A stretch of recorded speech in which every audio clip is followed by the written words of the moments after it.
These questions are hurtful, deceitful, and they were designed to deliberately undermine his presidency.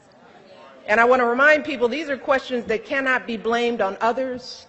They cannot be swept under the rug with an insincere sentence at a press conference. And I think that during his time in office, my husband has answered those questions with the example he set and the dignity he has shown by always going high when they go low. And he's answered those questions with the progress that we have all achieved together. Progress like passing health reform, creating millions of jobs, slashing the unemployment rate, lifting millions of people out of poverty, expanding LGBT rights so marriage equality is now the law of the land. I could go on and on and on. But even after all this progress, it is understandable that folks are feeling a little uncertain as we face this next transition. So the question now before us all is, how do we sort through all the negativity, all the name-calling that we've been experiencing, and choose the right person to lead our country forward? Well, I'm out here because I'm sharing what I think is a unique perspective that I have. As someone who has seen the presidency up close and personal, I want to share with you what I have learned about this job, watching it every day for the last 7.5 years. First and foremost, this job is very hard. I have said it again and again, it is the highest stakes, most 24/7 job you can possibly imagine. The issues that cross a president's desk are never easy. He doesn't get the easy questions. The solutions to persistent systemic challenges are never black and white. And just think about the crises that Barack has faced just these last 8 years. In his first term alone, Barack had to rescue our economy from the worst crisis since the Great Depression. He had to make the call to take out Osama bin Laden. He's had to respond to devastating natural disasters like Hurricane Sandy and so much more.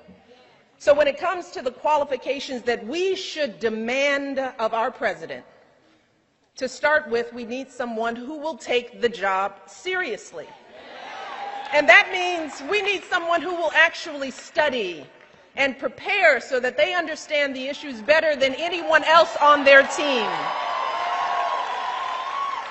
And trust me, we need someone with superb judgment in their own right. Because yes, a president can hire the best on earth, but let me tell you, 5 advisors will give the president 5 different opinions. And the president alone always has to make the final call. We also need someone who is steady and measured, because when making life or death, war or peace decisions, a president can't just pop off or lash out irrationally. And I think we can all agree that someone who's roaming around at 3 a.m. tweeting should not have their fingers on the nuclear codes.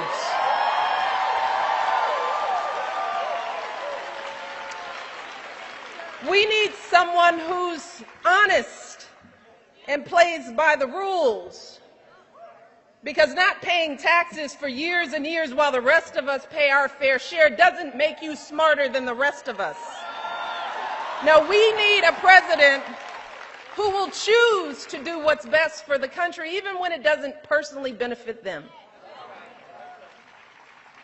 And finally, we need a president who's compassionate, who truly cares about all our families, someone who will help us take on the hard issues our communities face, not just with slogans about law and order, but with real solutions to heal our divisions here in Charlotte and all across this country. So,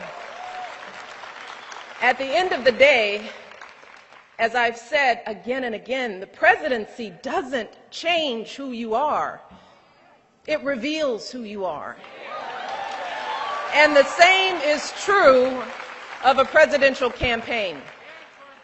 U.S. presidential campaigns are very long, nearly 2 years or half of one presidential term, which gives voters a chance to get to know and observe a candidate's behavior over a meaningful period of time.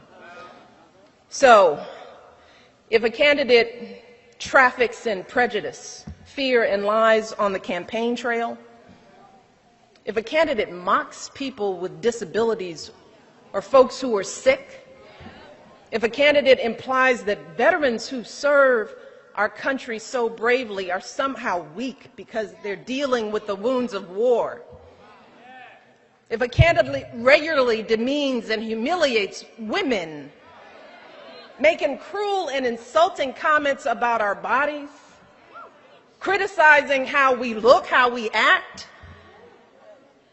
well, sadly, that's who that candidate really is. That's the kind of president they will be. And trust me, a candidate is not going to suddenly change once they're in office. Just the opposite, in fact, because, see, the minute that individual takes that oath, they are under the hottest, harshest light there is. And there is no way to hide who they really are. But see, at that point, it's too late.